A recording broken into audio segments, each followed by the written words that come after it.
Udah sebulan bareng Poco X5 5G. Apakah handphonenya sekarang udah matot? Ya, nggak kenapa-napa juga sih handphonenya. Tapi, apakah HP 3 jutaan dengan chipset Snapdragon 695 atau yang biasa kita sebut adalah chipset badut ini nggak worth it? Ya enggak sih sebenarnya ya. Dari beberapa isu komparasi yang ada di gua ini, gua rasa ini handphone masih oke ya.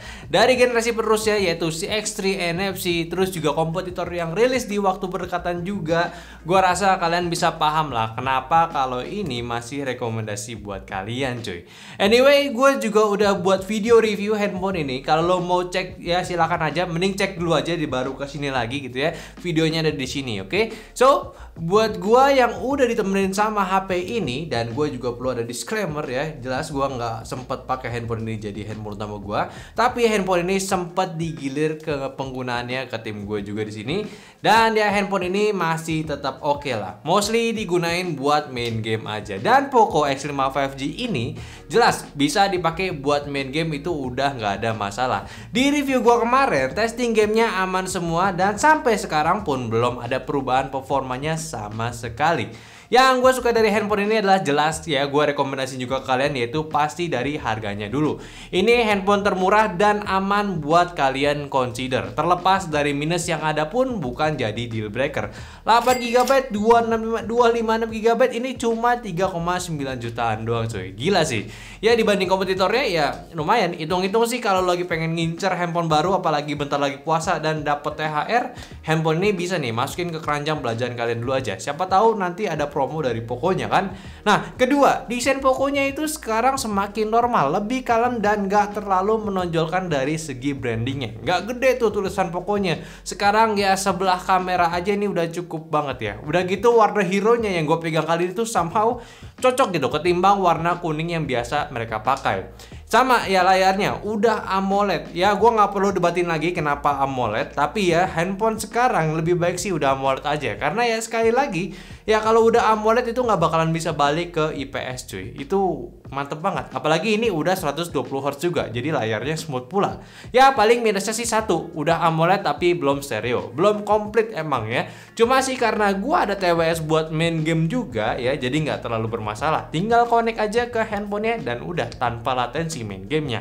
Nah langsung aja deh kita bahas soal gamingnya. Dan nggak cuma dari performa tiap game ya, gua udah bahas kemarin, tapi emang stabilitasnya tuh ya mantep gitu. Cuma kita callback aja dulu performa gaming di handphone ini, oke? Yang pertama itu dari Mobile Legends. Default settingan dapat high 60fps, itu bisa main di 60fps. Kalau kita naikin lagi di ultra 60fps tetap bisa di 60fps. Baterainya irit, main 24 menit cuma turun 7%, dan suhu depan belakangnya cuma di 38 derajat Celcius. Game kedua Wild Rift, ini settingan defaultnya dapat di medium 60fps, ini bisa dapat 60fps, dan kita setting ultra 60fps tetap dapat 60fps. Penggunaan baterai selama 45 menit ini cuma makan 9% doang, dan suhu depan belakang emang agak sedikit panas yaitu di 40 derajat Celcius. Kalau game PUBG ya ini default settingannya dapat di HD 30fps. Ya jelas FPS-nya dapat di 30, dan kalau kita setting di smooth 40fps ini juga bisa dapat di 40fps.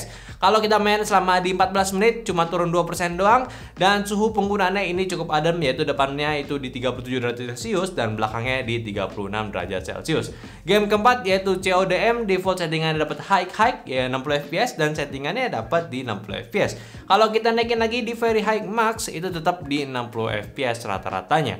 Kalau penggunaan baterai di 22 menit ya sama cuma makan 6% doang, dan suhu depan belakang itu di 40 derajat Celcius. Dan ya selama gue pakai sebulan nih handphone masih sama performanya. Cuma lebih sering mainin ke Mobile Legends aja karena memang anak-anak sini main Mobile Legends, sama paling gue lagi nyobain Modern Warship pula karena gabut bosen main Mobile Legends, dan itu pun lancar pula main di retak kanan ya, walaupun FPS-nya nggak mentok di 120 fps ya. Cuma yang perlu dinotis sekarang yaitu adalah dari stabilitasnya sama thermal di handphone ini.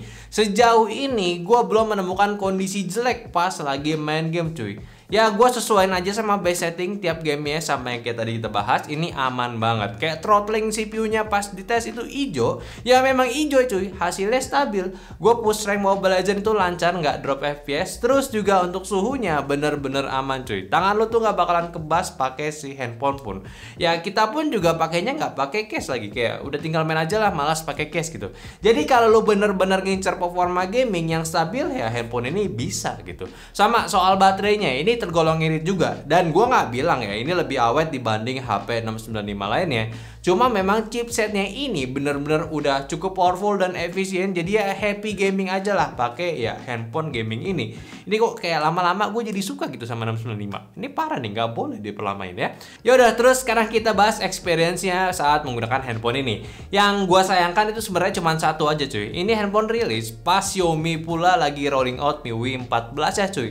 Jadi gue agak sedih aja gitu, karena pastinya ya kita perlu nunggu lagi handphone ini biar kebagian MIUI 14. Ya walaupun nggak banyak perubahan ya dari segi pengalaman, cuma kalau bisa dapet cepet kan kenapa enggak ya. Ya tapi emang nggak ada masalah juga sih saat gue menggunakan OS ini. Sebulan pakai udah aman buat multi apps berjalan bersamaan. Iklan emang beneran nggak ada kecuali di app bawaan Poconya doang.